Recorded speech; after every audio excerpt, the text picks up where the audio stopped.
October 2024. The air felt thick and heavy over the mountains in Appalachia. A group of construction workers were digging to build a new shopping center near Beckley, West Virginia. They hit something underground that wasn't rock. Under 3 feet of hard red dirt and wild vines, a digging machine's blade scratched against rusty metal. It was the roof of a 1998 silver Honda Accord. The license plate could be seen through the mud, WV4729L. The car had been buried on purpose, hidden under what used to be an old coal loading place. Inside, police teams found 2 sets of bones, a woman's wedding ring still around a finger bone, and a child's pink backpack with the name Natasha sewn in fading purple thread. For 24 years, Susan Carter and her 10-year-old daughter had been missing. Everyone in town thought they had run away from an abusive marriage and started a new life somewhere far from the cold, dusty air of southern West Virginia. But the truth had been right under their feet the whole time, hidden in silence, waiting for a machine blade to cut through the ground and finally let them be found. Who buried them? And why did it take 25 years for the ground to give up its secret? Before we continue this shocking story, take a second to hit subscribe and like this video. Your support helps bring these forgotten stories to light, and the algorithm gods will make sure you don't miss any future uploads. October 2024. The air hung heavy over the Appalachian Mountains, thick with morning fog and the smell of coming rain.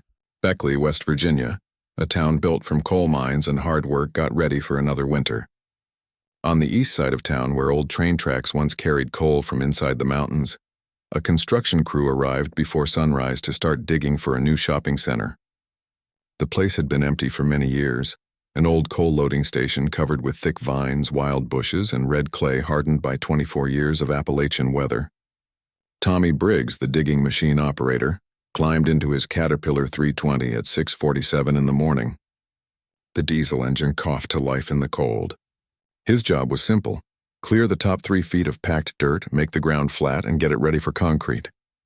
The backhoe's steel blade bit into the red Virginia clay, pulling up chunks of rock, twisted roots, and rusty metal scraps, leftover pieces from the train yards past. For 2 hours the work went as usual. Then at 8:52 in the morning the blade hit something that didn't sound like stone. It was metal, hollow and large. Briggs turned off the engine. Silence rushed back into the valley, broken only by crows cawing in the distance. He climbed down from the cab, his boots sinking into the muddy ditch his machine had dug. Under a tangle of roots and clay, something silver sparkled in the weak morning light. He bent down, brushing dirt away with his gloved hands. Paint, rusty but clearly car paint. A license plate appeared, covered in mud but still readable, WV4729L. His heart beat faster. Briggs pulled his phone from his jacket and called the site boss. Within 20 minutes, Beckley police arrived, their police cars parked at odd angles along the muddy road. By noon, the West Virginia State Police had blocked off the whole area with yellow tape. Police scientists in white suits moved carefully around the half-buried car, taking photos, measuring, and writing down every detail. The backhoe sat still nearby, its blade still dripping red clay.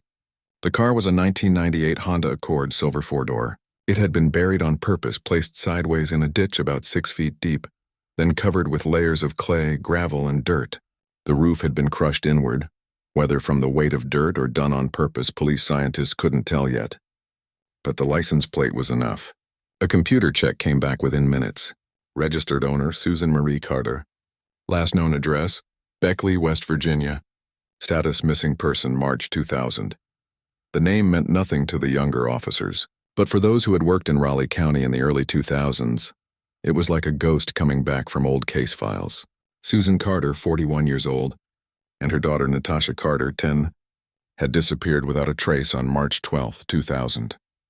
The case had been marked as voluntary disappearance, a woman running away from an abusive marriage, taking her child and starting over somewhere beyond the mountains.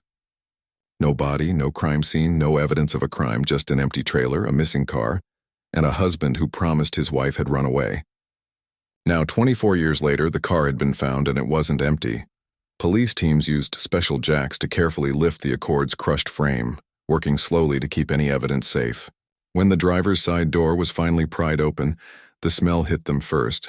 Not rot, which had happened long ago, but the earthy mineral smell of bones and soil stuck together over many years. Inside, partly buried in dirt that had leaked through rusty cracks, were two sets of remains. In the driver's seat was an adult woman, bones with clothing pieces still visible. Denim, fake fabric, and what was left of a flowery shirt. On the third finger of her left hand, a thin gold wedding ring turned green but still there, circled a bone. In the back seat were smaller remains, a child. Pieces of a pink backpack lay beside the bones. The nylon fabric had rotted but was still recognizable, stitched into the fabric in fading purple thread. Natasha. A police scientist, a woman in her 50s who'd worked many old cases, knelt beside the open door and stared at the name. She didn't speak. Behind her, a younger officer turned away, hand over his mouth. The place had gone silent. Even the wind seemed to hold its breath. By late afternoon, the West Virginia State Medical Examiner's van arrived, and the remains were carefully lifted. Each bone was written down, each piece of clothing put in bags and labeled. First tests would take weeks, but the wedding ring and the backpack left little doubt. Susan and Natasha Carter hadn't run away. They'd been here all along, buried under what had once been a forgotten work site, sealed in silence under layers of Appalachian dirt. That evening, as the sun set over the mountains and made long shadows across the digging site, one detail came out that turned the case from tragedy to murder. The rear doors of the Honda Accord had been welded shut from the outside. Rough, quick welds done in a hurry, but done well. Someone had sealed them inside and then buried them alive or just after death. The ground had finally opened, and after 24 years, Susan and Natasha Carter could speak again. March 2000. Southern West Virginia still felt like winter, even though the calendar said spring. The mountains around Beckley stayed bare, their slopes a mix of gray trees and dark evergreens. Fog settled into the valleys each morning, thick and cold, not lifting until almost noon. In the trailer park on Dry Branch Road, a narrow gravel path winding through pine trees and muddy lots, life moved at the speed of shift work, disability checks, and the slow disappearance of Coal Town success. Susan Marie Carter lived in Lot 14, a single-wide trailer with faded blue siding and a small wooden deck that sagged on one corner. She was 41 years old, though neighbors often said she looked older. The kind of aging that comes not from years but from carrying heavy burdens too long. Her face was thin, her eyes pale blue and often tired. She wore her brown hair pulled back in a practical ponytail, and her hands, rough from years of work, always had small cuts or dry skin that no lotion could fix. She worked as a cashier at the Save-A-Lot grocery store on Harper Road, a job she'd had for almost 7 years. Her shifts ran from 7 in the morning to 3 in the afternoon, 5 days a week, sometimes 6 when they needed extra help. Managers said she was reliable, quiet, and never late. She didn't talk much with coworkers and didn't go to the occasional Friday night gatherings at the bowling alley. When her shift ended, she clocked out, walked to her silver Honda Accord in the employee parking lot, and drove the 4 miles back to Dry Branch Road. Her daughter, Natasha Lynn Carter, was 10 years old in March 2000. She went to Beckley Elementary, a low brick building with a chain-link fence around the playground. Teachers said she was shy, quiet, the kind of child who sat at the back of the classroom and rarely raised her hand. But when she did speak, she was polite and careful with her words, as if measuring each word for safety. Her favorite subject was art. She loved to draw horses, wild horses running across open fields, their manes flowing, hooves never touching the ground. Her teacher, Mrs. Patricia Holcomb, kept one of Natasha's drawings pinned to the bulletin board for months, a pencil sketch of a mother horse and baby horse standing under a tree. Natasha had her mother's pale eyes and thin face, but her hair was lighter, almost blonde in summer. She wore second-hand clothes, jeans with patches on the knees and sweatshirts a size too large. Her backpack was pink, decorated with fabric markers, her name stitched in purple thread by her mother's hand. Inside she carried school books, a beat-up notebook filled with horse drawings, and a small stuffed bear named Charlie, its fur worn smooth from years of being held. The trailer on Lot 14 was small but clean. Susan kept it that way. The kitchen smelled of dish soap and cheap coffee. A crocheted blanket, faded yellow, was draped over the back of the couch. On the refrigerator, held by magnets, were Natasha's drawings. Horses, always horses. The walls were thin, the kind that let every sound travel from one end of the trailer to the other, which meant the neighbors heard everything. Michael Joseph Carter, Susan's husband, was 44 years old. He'd worked in the coal mines for 15 years before a back injury forced him onto disability in 1997. He was a large man, broad-shouldered with rough hands and a face that always seemed to scowl. He spent most days at home or at Smokey's Bar on Route 3, a cinder block building with neon beer signs in the windows.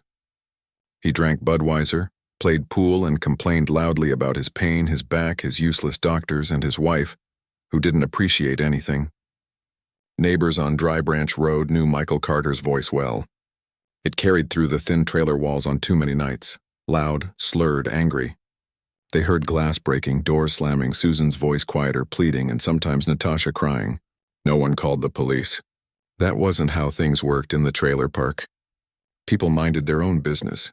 They turned up their TVs, closed their windows, and pretended not to hear. But Carol Jenkins, who lived in Lot 12, 2 trailers down, noticed more than most. She was a retired nurse, a heavy-set woman with gray hair and sharp eyes. She saw the bruises on Susan's arms when she carried groceries in from her car. She saw Natasha walking to the school bus stop, shoulders hunched, eyes down.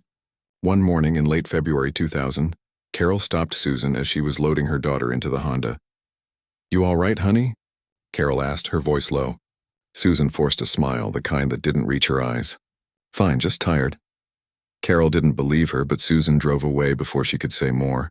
At Beckley Elementary, the school nurse, Linda Moss, wrote down concerns in Natasha's file. On February 8, 2000, bruise on left forearm about 2 inches, dark purple.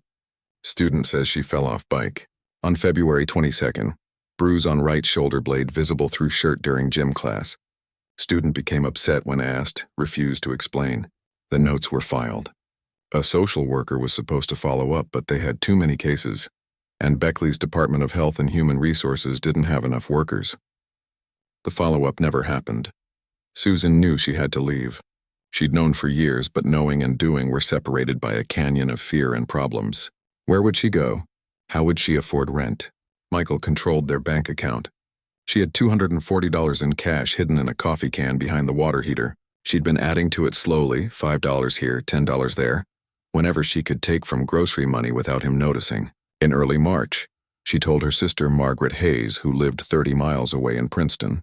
They met at a McDonald's parking lot, sitting in Susan's car while Natasha ate a Happy Meal in the back seat. "I'm going to leave him," Susan said, her voice barely above a whisper. "I can't do this anymore. He's getting worse." Margaret gripped her sister's hand. "You can stay with me, both of you. Pack a bag, leave tonight." Susan shook her head. "He'll find me. You know he will. I need to plan it right. Get far enough away that he can't follow." Margaret's eyes filled with tears. "Susan, please just come now." 2 weeks, Susan said. "Give me 2 weeks. I'll get my taxes back. I'll have enough for a deposit on an apartment somewhere. Maybe North Carolina. Maybe Ohio." Margaret didn't want to wait, but she nodded because she knew her sister's fear was real. Michael Carter had a bad temper, and he'd made it clear more than once that if Susan ever tried to leave, he'd make sure she regretted it. On March 10, 2000, 2 days before she disappeared, Susan took out $180 from the bank, her tax refund that was deposited early. She told the bank teller she was buying Natasha new school clothes. She drove to a Goodwill store and bought a duffel bag, 2 changes of clothes for herself and 3 for Natasha. She hid the bag in the trunk of her car under a wool blanket and a spare tire that had never been used. That same evening, she made Natasha's favorite dinner, spaghetti with butter and parmesan, no sauce because Natasha didn't like tomatoes. They ate together at the small kitchen table while Michael sat in the living room, half asleep in his recliner, an empty beer can on the armrest. Susan watched her daughter twirl noodles on her fork, her small face serious and focused. "Mama," Natasha said quietly, "are we going somewhere?" Susan's breath caught. "What makes you ask that?" "I saw the bag in the car." Susan reached across the table, touching her daughter's hand. "Maybe someday soon. Would you like that?" Natasha nodded, her eyes wide and hopeful. "Can we go somewhere with horses?" Susan smiled, and for the first time in months it was real. "Yeah, baby. Somewhere with horses." 2 days later, they were gone. Chapter 3. The disappearance, March 12, 2000, Sunday. The sky over Beckley was low and gray, threatening rain that wouldn't come until after dark. Temperatures stayed in the low 40s. cold enough that breath hung visible in the morning air. The mountains stayed wrapped in fog that wouldn't lift, clinging to the valleys like something unwilling to let go. It was the kind of day that felt stuck, neither winter nor spring, caught between seasons. Susan Carter woke at 6:30 in the morning as she always did, even on Sundays. The trailer was quiet. Michael had come home late the night before, sometime after midnight, smelling of cigarettes and beer. He was still asleep in their bedroom, snoring heavily, the sound carrying through the thin walls. Susan moved carefully, avoiding the spots on the floor that creaked. She made coffee in the small kitchen, standing at the counter while it brewed, staring out the window at the gray morning. Natasha came out of her room at 7:15, still in her pajamas, faded pink with cartoon bears. Her hair was tangled from sleep, and she carried Charlie the stuffed bear tucked under one arm. Susan poured her a bowl of cereal, Cheerios with milk, and sat with her at the table while she ate. They didn't talk much. The morning felt fragile, as if speaking too loudly might shatter something. At 9 in the morning, Michael woke. They heard his footsteps, heavy and slow, moving from the bedroom to the bathroom. The water ran, the toilet flushed. He appeared in the kitchen doorway wearing sweatpants and a stained t-shirt, his face unshaven and eyes bloodshot. "Coffee," he said, not looking at Susan. She poured him a cup, black, and set it on the counter. He drank it standing, staring out the same window she'd been watching earlier. For a moment, the three of them existed in tense silence. Susan at the table, Natasha spooning cereal slowly, Michael at the counter. Then he spoke. "I'm going out," he said. "Ray's working on his truck. Said he needs help." Susan nodded. "Okay." Michael grabbed his jacket from the hook by the door, patted his pockets for his wallet and cigarettes, and left without another word. The door slammed behind him. Through the window, Susan watched his pickup truck, a rusted Ford F-150, pull out of the gravel driveway and disappear down Dry Branch Road. She waited 5 minutes. Then she turned to Natasha. "Get dressed, baby. We're going out." Natasha looked up, eyes wide. "Where?" "Just for a drive. Maybe get ice cream." It was too cold for ice cream, and Natasha knew it, but she didn't argue. She went to her room and changed into jeans, a purple sweatshirt, and her worn sneakers. Susan pulled on her own jeans, a flowery shirt, and her denim jacket. She grabbed her purse from the counter and checked inside. Wallet, keys, the $240 in cash folded into a small envelope. Her hands were shaking. At 10:05 in the morning, Susan and Natasha left the trailer. Carol Jenkins, the neighbor in Lot 12, was outside sweeping her small porch. She waved as Susan backed the silver Honda Accord out of the driveway. Susan waved back, her smile tight and brief. Carol would later tell police that Susan looked nervous, distracted, not herself, but at the time she thought nothing of it. The drive into Beckley took 12 minutes. Susan drove carefully, both hands on the wheel, checking her rearview mirror more often than necessary. Natasha sat in the back seat, her pink backpack on her lap, Charlie the bear tucked inside. She stared out the window at the gray mountains, the bare trees, the occasional house set back from the road. At 10:23 in the morning, Susan pulled into the parking lot of a 7-Eleven on Harper Road, 2 blocks from the Save-A-Lot where she worked. Security footage, grainy and time-stamped, captured the silver Honda pulling up to pump 3. Susan got out, swiped her debit card, and began filling the tank. Natasha stayed in the back seat, visible through the rear window. Susan's face, caught from the side by the camera, looked drawn and pale. She kept glancing toward the road as if watching for someone. After the tank was full, Susan went inside. The clerk on duty, a young man named Derek Palmer, 19 years old and working weekends to pay for community college, remembered her clearly. She bought a pack of Marlboro Lights, though she rarely smoked, a bottle of water, and a bag of Skittles for Natasha. She paid in cash. When Derek handed her the change, he noticed her hands were trembling. "You okay, ma'am?" he asked. Susan looked at him, startled, as if she'd forgotten he was there. "Fine, just cold." She took the plastic bag and left. Derek watched her walk to the car, get in and sit for a moment before starting the engine. She didn't leave right away. She sat there, hands on the wheel, staring straight ahead. Then at 10:31 in the morning, she pulled out of the parking lot and turned east on Harper Road, heading toward Route 3. That was the last time anyone saw Susan and Natasha Carter. Derek Palmer's story would become important years later. But in March 2000, it was just another transaction. Another customer on another Sunday morning. The security footage was kept for 30 days, then recorded over. The receipt was filed in a box with thousands of others. No one thought to save it. By noon, Michael Carter was still at Ray Dawkins's house, a small cinder-block home 3 miles from the trailer park. Ray, a thin man in his 50s with grease-stained hands and a crooked smile, was indeed working on his truck, a Chevy Silverado with a broken transmission.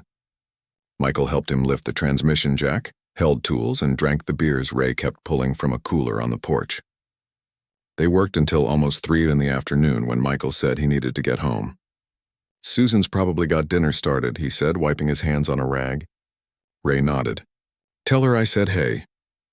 Michael drove home, the Ford F-150 rattling over gravel roads, and pulled into Lot 14 at 3:17 in the afternoon. The silver Honda Accord was not in the driveway. The trailer was dark. He unlocked the door and stepped inside, expecting to hear the TV or Natasha's voice or the sound of something cooking on the stove. Silence. "Susan," he called. No answer. He walked through the trailer. The kitchen was clean. Dishes from breakfast still in the drying rack. The living room was empty. He checked the bedrooms. Natasha's room was neat, her bed made, her drawings pinned to the walls. His and Susan's bedroom was the same as he'd left it that morning. He opened the closet. Susan's clothes were still there. Her winter coat, her boots. The duffel bag he'd seen her buy days earlier was gone, but most of her things remained. In Natasha's room, he noticed something odd. Her favorite stuffed bear, Charlie, the one she carried everywhere, was sitting on her pillow. She never left without it. He picked it up, turned it over in his hands, then set it back down. Michael went to the kitchen and opened the refrigerator. A note written in Susan's handwriting on a torn piece of notebook paper was stuck to the door with a magnet. "Michael, I can't do this anymore. I'm taking Natasha. Don't come looking for us, Susan." He read it twice. Then he crumpled it in his fist, tossed it onto the counter, and opened a beer. He sat on the couch staring at the blank TV screen and didn't move for an hour. At 6:30 in the evening, as dusk settled over the mountains, Margaret Hayes called the trailer. She'd been trying Susan's cell phone all afternoon, but it kept going to voicemail. When Michael answered the house phone, his voice was flat. "She's gone," he said. "What do you mean gone?" "She left. Took Natasha. Said she couldn't do this anymore." Margaret's heart sank. "Michael, where did she go?" "I don't know. She left a note." "Didn't say where. Did you call the police?" Michael laughed, a short, bitter sound. "Why would I? She left on her own. That's what the note says." "Michael, I'm coming over. Suit yourself." She drove to Beckley that night, her husband beside her, and arrived at the trailer just after 8 in the evening. Michael let them in, his face blank. The note was still on the counter. Margaret read it, then looked around the trailer. Everything felt wrong. Susan's purse was gone, but her makeup bag was in the bathroom. Her favorite jacket was still in the closet. Natasha's bear was on the bed. "She wouldn't leave without Charlie," Margaret said, holding the stuffed animal. "Natasha never goes anywhere without this." Michael shrugged. "Maybe she forgot." "You don't forget your kid's favorite toy." "Maybe she was in a hurry." Margaret turned to face him. "Where's her car?" "Don't know. She took it." "Have you looked for them?" Michael's eyes hardened. "She's a grown woman. She made her choice." Margaret wanted to scream. Instead, she called the Beckley Police Department from the trailer's house phone. A dispatcher answered, took her information, and promised to send an officer. At 9:42 in the evening, Officer Jason Trent arrived, a young policeman in his late 20s. He took statements from both Michael and Margaret, looked at the note, and walked through the trailer with a flashlight. "Any signs of struggle?" he asked. Michael shook his head. "No, she just left." Officer Trent turned to Margaret. "Ma'am, has your sister talked about leaving before?" Margaret hesitated. She was unhappy, but she wouldn't just disappear without telling me. "Did she have money?" "Access to money?" "Not much. Maybe a few $100s." Officer Trent wrote everything down in his report. He explained that without evidence of a crime, there was little the police could do. An adult leaving with her child, especially if there was a note, wasn't reason for an immediate investigation. He suggested filing a missing persons report if Susan hadn't made contact within 48 hours. Margaret felt her chest tighten. 48 hours. My sister could be anywhere by then. I understand, ma'am. But legally, she's an adult who left on her own. Michael stood in the doorway, arms crossed, saying nothing. Officer Trent left at 10:30 in the evening, promising to file his report and pass it to detectives. Margaret stayed at the trailer that night, sleeping on the couch, though she barely slept at all. She kept thinking about the bear on Natasha's bed, the jacket in the closet, the makeup bag in the bathroom, all the small things Susan would have taken if she were really planning to start over somewhere new.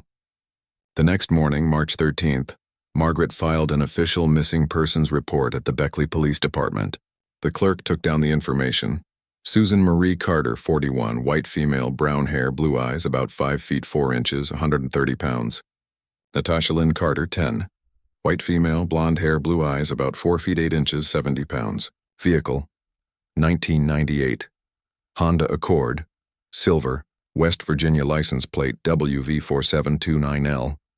The report was logged, entered into the National Crime Information Center database, and then it sat. Because without evidence of a crime, without signs of kidnapping, it was just another domestic case. A woman leaving her husband, taking her daughter, disappearing into the wide American landscape where people vanished every day and were rarely found unless they wanted to be. Michael Carter gave one interview to the local paper, the Register Herald, on March 15th. He told the reporter that Susan had been planning to leave for weeks, that she'd been unhappy, that he'd tried to make it work. He said he hoped she was safe wherever she was. He said he missed his daughter. The article ran on page 6, a small story, easy to miss. The headline read, "Beckley woman daughter missing after leaving home." Margaret Hayes kept calling police, kept asking for updates, kept driving through Beckley and the nearby counties, stopping at gas stations and motels, showing people photos of Susan and Natasha. No one had seen them. The silver Honda Accord had vanished as completely as its people. And Michael Carter, within 2 weeks, stopped answering Margaret's calls. By April 2000, the case was marked as a voluntary disappearance. The detectives who were supposed to work on it, overworked and with not enough help, moved on to new cases, domestic assaults, drug busts, the daily work of small-town law enforcement. Susan and Natasha became names in a file, faces in a database, memories that, for most of Beckley, began to fade. But Margaret never stopped looking. And in the back of her mind, a single thought repeated itself like a drumbeat. She wouldn't leave the bear. Chapter 4. The search in silence. March 2000 turned into April with no sign of Susan or Natasha Carter. The mountains around Beckley stayed cold. The morning still touched with frost, and the silver Honda Accord seemed to have dissolved into the vast American road system like smoke into air. Margaret Hayes refused to accept the police department's lack of action. If they wouldn't search, she would. On March 16th, 4 days after the disappearance, Margaret organized the first volunteer search. She printed 500 flyers at Kinko's in Princeton using her credit card and using up what little savings she had. The flyers showed 2 photographs, Susan, smiling faintly in a photo taken the Christmas before, and Natasha, her school picture from fall 1999, wearing a purple sweater and holding a shy smile. Under the photos, missing Susan Carter, 41, and Natasha Carter, 10. Last seen March 12, 2000, Beckley WV, silver 1998 Honda Accord. License WV4729L. Contact Beckley PD or Margaret Hayes. Margaret's husband, Frank, helped her tape flyers to telephone poles, gas station bulletin boards, and the windows of convenience stores. They drove through Beckley, through Oak Hill, through Princeton and Bluefield, covering a 50-mile circle. Everywhere they stopped, Margaret asked the same questions. Have you seen this woman, this little girl, this car? The answers were always the same. No, sorry, no. At the Beckley Police Department, Detective Roy Caldwell was given the case. He was 48 years old, a career cop with thinning hair and a look of constant exhaustion. He'd worked murders, drug cases, domestic fights, the full range of small-town crime. The Carter disappearance landed on his desk with a note from his boss. Probable voluntary departure. Low priority. Caldwell read the file, reviewed Officer Trent's first report, and looked at the note Susan had supposedly left. He knew the numbers. Most missing person cases involving adults who left notes were exactly what they appeared to be, people starting over. But something about this one felt incomplete. The toy bear left behind, the makeup bag in the bathroom, the sister's insistence that Susan would never leave without contacting her. On March 18th, Caldwell drove to the trailer park on Dry Branch Road and knocked on the door of Lot 14. Michael Carter answered, wearing sweatpants and a flannel shirt, a beer in his hand even though it was only 10 in the morning. He let Caldwell inside without fighting. The trailer was messier than Officer Trent had described. Empty beer cans lined the kitchen counter. Dishes sat unwashed in the sink. The air smelled stale, like cigarette smoke and old food. Caldwell sat at the small kitchen table while Michael leaned against the counter, arms crossed. "Mr. Carter," Caldwell began, pulling out a notebook, "I need to ask you some questions about your wife's disappearance." Michael shrugged. "Already told the other cop everything." "I know, but I'd like to hear it again." Michael sighed, then told the same story. He'd left Sunday morning to help Ray Dawkins with his truck. When he came home around 3 in the afternoon, Susan and Natasha were gone. He found the note. He assumed Susan had finally done what she threatened. Leave. "Threats?" Caldwell asked, writing. She'd been saying for months she wanted out. Said she was unhappy. Said I didn't treat her right. Michael's voice was flat, emotionless. "Did you?" "Did I what? Treat her right?" Michael's jaw tightened. "I gave her a roof, food, I didn't cheat. Didn't run around. If that wasn't enough, that's on her." Caldwell let the silence hang. "Then I know neighbors reported hearing arguments, loud ones, things breaking. We argued. So what? Every couple argues. Some neighbors said they heard your wife crying. Your daughter, too." Michael's face hardened. "You accusing me of something? I'm trying to understand what happened." "I already told you what happened." She left. Caldwell made a note, then changed direction. "Where were you between 10 in the morning and 3 in the afternoon on March 12th? "Ray Dawkins' place." "Like I said, can he confirm that?" "Yeah, call him." Caldwell did. Later that afternoon, he drove to Ray Dawkins' house, a sagging building with a yard full of car parts and old appliances. Ray, wiping grease from his hands onto a rag, confirmed Michael's story without hesitation. Michael had arrived around 10:30 in the morning and stayed until about 3 in the afternoon. They'd worked on the transmission, drank some beers, and talked about football. Ray even showed Caldwell the Chevy Silverado, its transmission still partly taken apart on the driveway. "He seemed upset that day?" Caldwell asked. Ray shrugged. "Nah, same as always. Didn't mention his wife leaving till he was about to head out. Said something like, 'Susan's probably got dinner going.' That's it." Caldwell wrote everything down. The timeline was tight but possible. If Susan had left the 7-Eleven at 10:31 in the morning, and Michael had been at Ray's by 10:30, there wasn't much overlap unless Michael had done something before going to Ray's. But that didn't fit the evidence. The 7-Eleven footage showed Susan alive and driving at 10:31. Michael's truck had been seen at Ray's by a neighbor who'd passed by around 10:45 in the morning. The alibi worked. Caldwell returned to the station and wrote up his findings. Subject Michael Carter has confirmed alibi for time of disappearance. Witness Ray Dawkins backs this up. No physical evidence of a crime at house. Note shows voluntary departure. He filed the report, but the uneasy feeling didn't leave him. Something about Michael Carter's behavior, the flatness, the lack of concern, bothered him. But gut feelings didn't build cases. By late March, Margaret Hayes had recruited a dozen volunteers. Friends, church members, co-workers from the hospital where she worked as a nurse. They organized weekend searches, combing the roads between Beckley and the state borders, checking rest stops, motels, and campgrounds. They walked the banks of the New River, searching for any sign of the silver Honda. They found nothing. No tire tracks, no debris, no witnesses who remembered seeing a woman and child matching the descriptions. On March 25th, Margaret drove to the 7-Eleven on Harper Road and spoke with Derek Palmer, the clerk who'd sold Susan cigarettes and Skittles. Derek remembered her clearly. He described how nervous Susan had seemed, how her hands trembled when she took the change. Margaret asked if he'd seen anyone following Susan, anyone watching her. Derek shook his head. She was alone, he said. Just her and the little girl in the back seat. Did she say anything about where she was going? No, ma'am. Just paid and left. Margaret asked if he'd told the police this. Derek said no one had asked. She wrote down his contact information and gave it to Detective Caldwell the next day. Caldwell added it to the file but didn't follow up right away. He was juggling 3 other cases, including a murder in Oak Hill. The Carter case, officially a missing person case without evidence of a crime, kept sliding down the priority list. In early April, Margaret requested Susan's bank records. The last transaction was the $180 taken out on March 10th, the tax refund. Since then, nothing.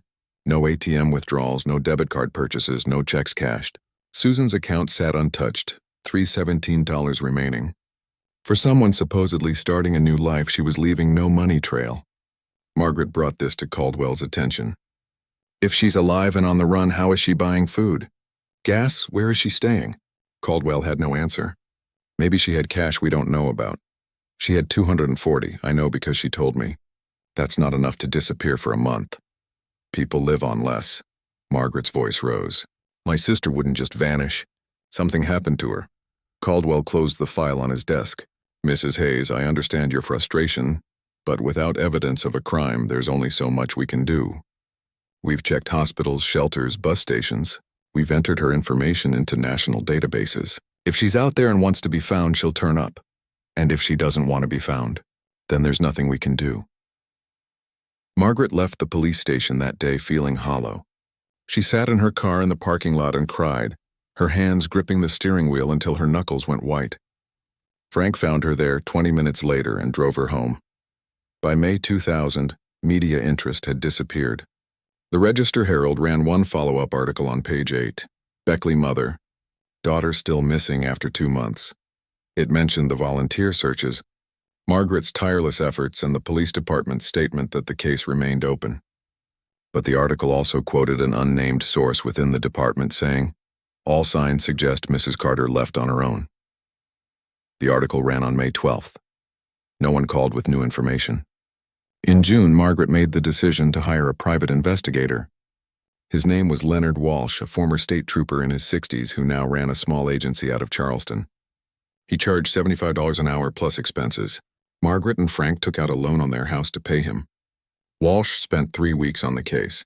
He talked to Michael Carter, who refused to let him inside the trailer and answered questions through a half-open door. He spoke with Ray Dawkins, Carol Jenkins, Derek Palmer, and teachers at Beckley Elementary. He reviewed phone records. Susan's cell phone had been turned off or destroyed shortly after the disappearance. Its last signal was near a cell tower on Route 3 going east at 10:47 in the morning on March 12th. After that, silence. Walsh's final report, delivered to Margaret in early July, was grim. No evidence of a crime. No witnesses to kidnapping or violence. Subject's vehicle has not been found despite national alerts. Financial records show no activity. Conclusion: subject either dead or living off the grid on purpose. Recommend continued monitoring of databases and occasional media appeals. Margaret read the report in her kitchen, Frank's hand on her shoulder. When she finished, she set it down and stared out the window at the trees behind their house. She's not living off the grid, Margaret said quietly. She's dead. Frank didn't argue. By the end of 2000, the volunteer searches had stopped. People returned to their lives. The flyers faded on telephone poles, their ink bleeding in the rain until they were torn down or covered by new advertisements. Detective Caldwell moved on to other cases. The Carter file sat in a cabinet at the Beckley Police Department marked Open Inactive. Margaret continued alone. Every few months, she'd drive to Beckley and walk through the areas Susan might have gone. She'd stop at gas stations, show the photos, and ask if anyone had seen them. The answers were always the same. No. Sorry. No. In 2001, Margaret convinced the local TV station, WVVA, to run a segment on the 1-year anniversary of the disappearance. The segment aired on March 12, 2001 at 6 now in the evening.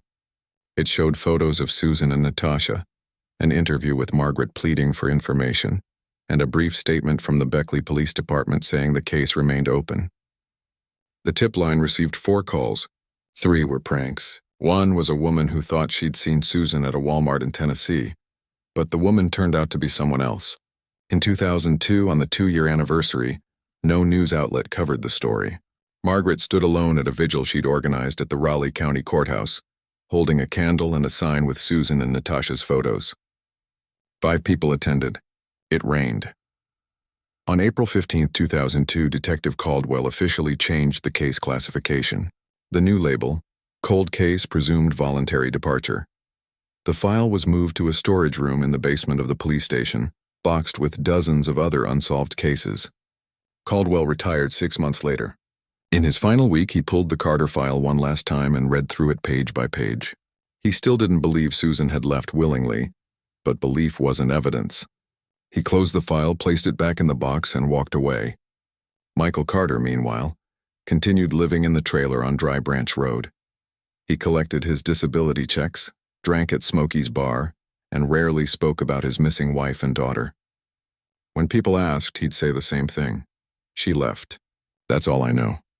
In 2003, he started dating a woman named Brenda Kowalski, a waitress at the diner on Harper Road. By 2004, she'd moved into the trailer with him. By 2005, they were married. Brenda never asked about Susan, and Michael never offered. Carol Jenkins, the neighbor who'd seen Susan leave that Sunday morning, moved away in 2006. Before she left, she stopped by Margaret's house in Princeton and gave her a hug. "I wish I'd done more," Carol said, her eyes wet. "I should have called someone. Should have made them listen." Margaret held her hand. "You did what you could." But neither of them believed it. By 2010, a decade after the disappearance, Susan and Natasha Carter were names that most people in Beckley had forgotten. The trailer park on Dry Branch Road had been sold and torn down, replaced by a storage facility. Michael Carter had moved to a small house on the outskirts of town. He was 54 years old, grayer, heavier, his back pain worse. He rarely left the house. Margaret Hayes, now 58, still kept Susan and Natasha's photos on her mantel. Every March 12th, she lit a candle. Every year, she called the Beckley Police Department and asked if there were any updates. Every year, the answer was the same: no, sorry, no. In 2015, Margaret was told she had breast cancer. She went through treatment, surgery, chemotherapy, radiation. She survived, but it left her weaker, slower. Frank retired to take care of her. They talked sometimes about Susan, about Natasha, about what might have happened. But the conversations always ended the same way: in silence, in grief, in the terrible not knowing. Margaret never stopped believing her sister was out there somewhere waiting to be found. She just didn't think she'd live long enough to see it. And for 24 years, it seemed she was right. The case files gathered dust. The missing person reports stayed in databases, flagged but inactive. The silver Honda Accord, registered to Susan Marie Carter, was listed in stolen vehicle lists from coast to coast. Alerts went out every year, automatically created by computer systems. But no one was actively looking until October 2024, when a backhoe blade struck metal beneath the red clay of an old coal loading site, and the earth finally gave up what it had been hiding. The years between 2000 and 2024 moved like water over stone. Slowly, steadily, wearing away memory until only the hardest edges remained. Susan and Natasha Carter became ghosts in Beckley's group memory. Names mentioned occasionally in true crime forums online. Faces on outdated missing person websites that no one visited anymore. The world moved on. Technology got better. The coal mines closed one by one. The trailer park on Dry Branch Road was bulldozed and paved over. And beneath it all, 3 feet under red Appalachian clay, a silver Honda Accord sat undisturbed. Michael Carter aged into a reclusive old man. By 2020, he was 64 years old, his back permanently bent from the mining injury that had never properly healed. His second wife, Brenda, left him in 2018 after 14 years of marriage, saying he drank too much, had a bad temper, and refused to talk about anything that mattered. He lived alone in a small rental house on the east edge of Beckley, surviving on disability checks and occasional odd jobs. He rarely went out except to buy beer and cigarettes at the corner store. Neighbors described him as unfriendly, short, the kind of man who kept his blinds closed and his past locked away. Margaret Hayes turned 70 in 2022. The breast cancer had come back twice, each time beaten back by treatments that left her weaker. Frank had died in 2019 from a heart attack, and she lived alone now in the house they'd shared for 43 years. Susan and Natasha's photos still sat on the mantel, faded but unmoved.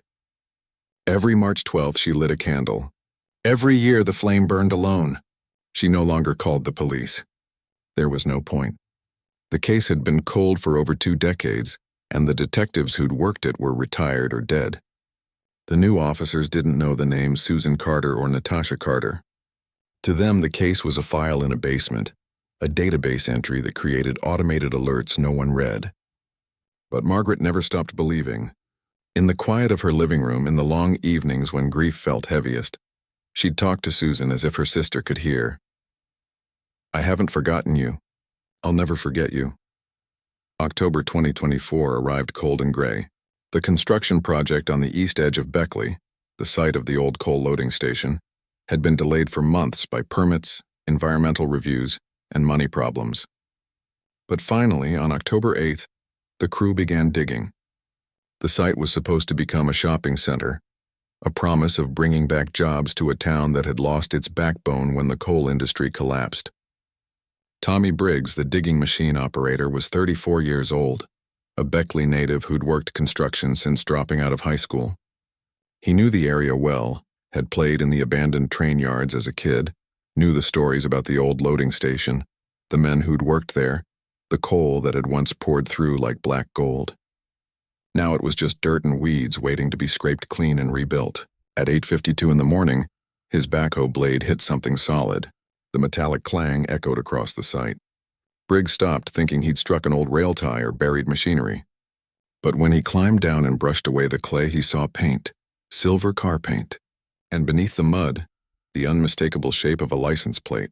His first thought was that someone had dumped a stolen car decades ago. It happened.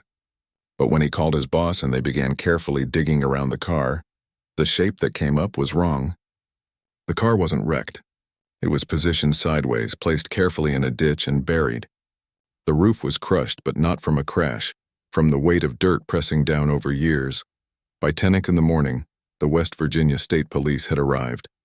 By noon, the site was a crime scene. The police team worked slowly, carefully. They couldn't simply yank the car out with chains, too much risk of destroying evidence. Instead, they used special jacks, lifted it inch by inch, and wrote down every layer of soil, every piece of debris. The license plate was photographed where it was, then carefully cleaned, WV4729L. A computer check came back within minutes. Registered to Susan Marie Carter. Reported missing March 12, 2000. The lead investigator, Detective Megan Cross, was 38 years old, a state police detective who'd transferred to the cold case unit 2 years before. She'd never heard of Susan Carter, but when she pulled the file from the old records that afternoon, she found herself staring at a case that had been buried, literally and figuratively, for nearly 25 years. The Honda Accord was taken to the state police lab in Charleston on October 10th.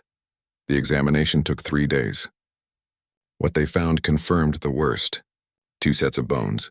The adult in the driver's seat, the child in the back, clothing pieces still stuck to the bones. Denim, fake fabric, the remains of a flowery shirt. The wedding ring on the adult's left hand was photographed, written down, and compared to photos from the original case file. It matched Susan Carter's ring. In the back seat, under layers of dirt that had leaked through rusty cracks over decades, they found the pink backpack.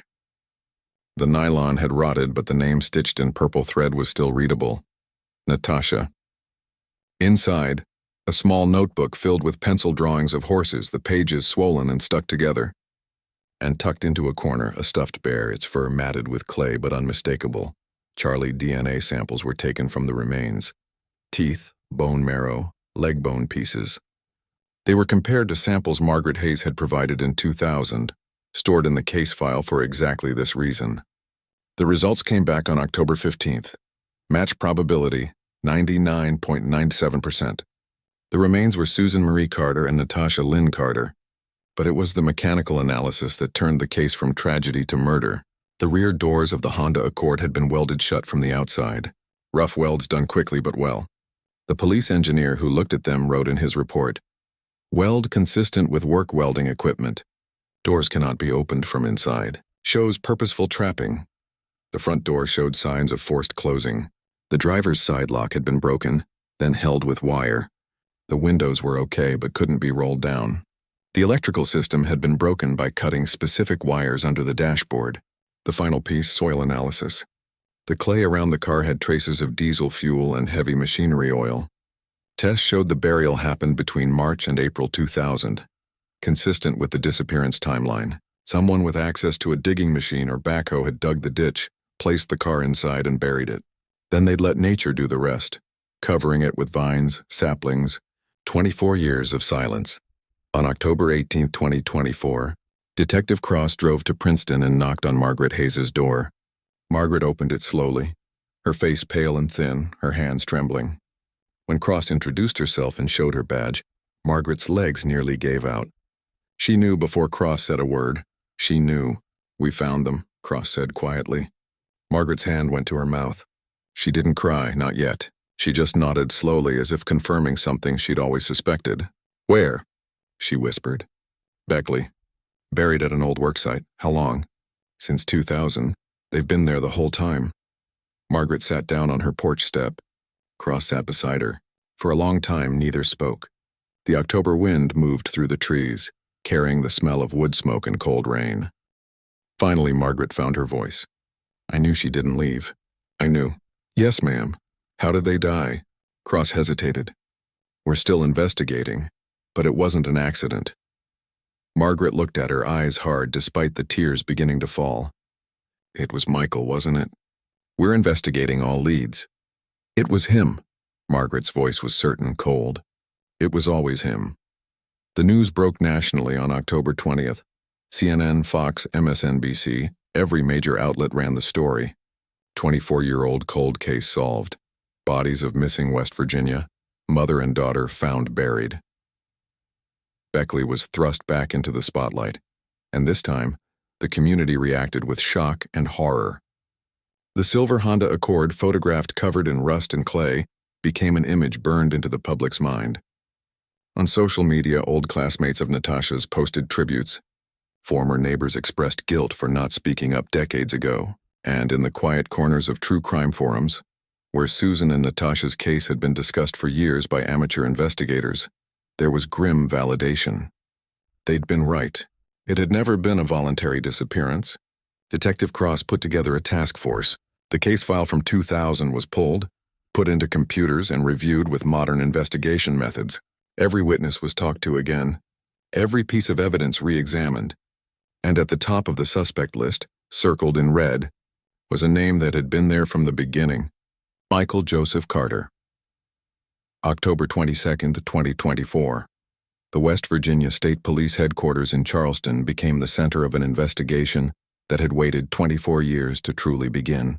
Detective Megan Cross sat in a windowless conference room, walls covered with printouts, photographs, and a timeline that stretched from March 2000 to the present. Across from her sat police scientists, state lawyers, and a young FBI helper assigned to provide technical support. On the whiteboard behind them, written in blue marker, Michael Joseph Carter, primary suspect. The evidence chain was being built carefully. The 2000 case file provided the foundation. Michael's history of hurting his family, the neighbors' reports of shouting and crying, the suspiciously convenient alibi. But alibis from 2000 needed to be looked at again with fresh eyes. Cross sent 2 investigators to find Ray Dawkins, the man who'd claimed Michael was at his house working on a truck the morning Susan and Natasha disappeared. They found him in a nursing home in Oak Hill, 71 years old, in a wheelchair after a stroke 3 years before. His memory was spotty, but when investigators showed him photos from 2000 and asked about March 12th, his eyes grew distant. "Michael Carter," he said slowly. "Yeah, I remember. He came by that morning. What time?" Ray hesitated. "I don't know. It was a long time ago. The report says 10:30 in the morning. Does that sound right?" Ray's face clouded. "Maybe, or maybe it was later. I don't remember. I was drunk half the time back then." The investigator leaned forward. "Ray, this is important. Could Michael have arrived later than 10:30? Say none." Ray looked at his hands, twisted and trembling. "Could have been. I wasn't keeping time." The statement was recorded. It wasn't enough to break the alibi completely, but it introduced doubt. If Michael hadn't arrived until noon, there was a 4-hour window between Susan leaving the 7-Eleven at 10:31 in the morning and Michael showing up at Ray's house. 4 hours was plenty of time. Back in Charleston, police teams focused on the car itself. The welds on the rear doors were looked at under special microscopes. The metal makeup matched work welding rods commonly used in construction and demolition work. Cross pulled Michael Carter's work records from 2000. In March of that year, he'd been unemployed, collecting disability, but records showed he'd worked briefly in 1999 for a company called Tri-State Demolition, operating heavy machinery. Cross contacted the company, now closed but with old records stored in a Charleston warehouse. After 2 days of searching through boxes of bills and equipment logs, they found something. On March 14, 2000, 2 days after Susan and Natasha disappeared, Michael Carter had rented a Caterpillar backhoe for personal use. The rental paper was signed in his handwriting. The machine was returned on March 16th, covered in red clay. Cross photographed the document, her hands steady but her heart racing. This was the link they needed. Soil samples from the burial site were compared to samples taken from the trailer park on Dry Branch Road, where Michael had lived in 2000. The clay makeup was the same. Scientists said that the specific mineral content, high in iron oxide, low in calcium carbonate, matched soil found in a narrow band of Raleigh County, including both the burial site and the trailer park location. On October 28th, Cross got a search warrant for Michael Carter's current home, a small rental house on Baker Street in Beckley. The entry team arrived at 6 in the morning, battering ram ready, but Michael opened the door before they could use it. He stood in the doorway in boxer shorts and a stained undershirt, gray hair messy, eyes blurry. "What is this?" he muttered. "Michael Joseph Carter, we have a warrant to search this property." He didn't resist. He stood on the front lawn in bare feet while officers moved through his house carefully, photographing and writing down everything. In the garage, buried under tarps and old paint cans, they found a metal toolbox. Inside, a welding mask, gloves stained with old burn marks, and a spool of welding wire. The wire's makeup matched the welds on the Honda Accord's doors. Michael was brought to the station for questioning that afternoon. He sat in interview room 2, a cramped space with cinder block walls painted beige and a metal table bolted to the floor. Detective Cross sat across from him, a file folder in front of her. Michael's public defender, a tired man in his 50s named Dale Fitzpatrick, sat beside him. Cross opened the folder and placed a photograph on the table. The silver Honda Accord, rusted and caked in clay, being lifted from the digging site. "Recognize this?" Cross asked. Michael glanced at it, then away. "That's Susan's car. We found it on October 8th, buried at the old coal loading site on East Main." Michael said nothing. Cross placed another photo, the bones in the driver's seat. "That's your wife, Mr. Carter, Susan, and in the back seat we found your daughter, Natasha." Michael's face didn't change. He stared at the photo, jaw tight, then leaned back in his chair. "I didn't know they were there." "Didn't know or didn't remember?" "I didn't know." Cross placed the rental paper on the table. "March 14th, 2000. You rented a backhoe. What was it for?" Michael's eyes flicked to his lawyer. Fitzpatrick leaned over, whispered something. Michael shook his head. "I don't remember." "You don't remember renting heavy machinery 2 days after your wife and daughter disappeared?" "It was 24 years ago." Cross pulled out another document, the welding equipment receipt. "You bought welding supplies in January 2000. What were you welding?"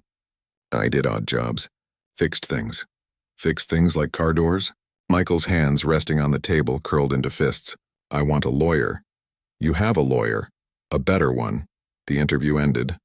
Michael was released while the investigation continued, but Cross knew they were close. The police evidence was piling up. The rental agreement, the welding equipment, the soil match. All circumstantial, but together they formed a story. On November 3rd, police scientists made a breakthrough. Inside the Honda's trunk, under layers of dirt, they found fabric fibers. The fibers were analyzed and matched to work gloves commonly used in demolition and construction. DNA taken from skin cells on the fibers came back with a profile. Male. The profile was compared to a sample taken from Michael Carter during the search warrant. Match probability 99.8%. Cross stood in the lab staring at the report and felt the weight of 24 years pressing down. Susan and Natasha had been crying out from beneath the earth, and finally someone was listening. On November 12, 2024, Michael Joseph Carter was arrested at his home. He was charged with 2 counts of first-degree murder, 2 counts of kidnapping, and 1 count of abuse of a corpse. The arrest made national headlines. Video footage showed Michael, now 68 years old, being led from his house in handcuffs, his face blank, reporters shouting questions he didn't answer.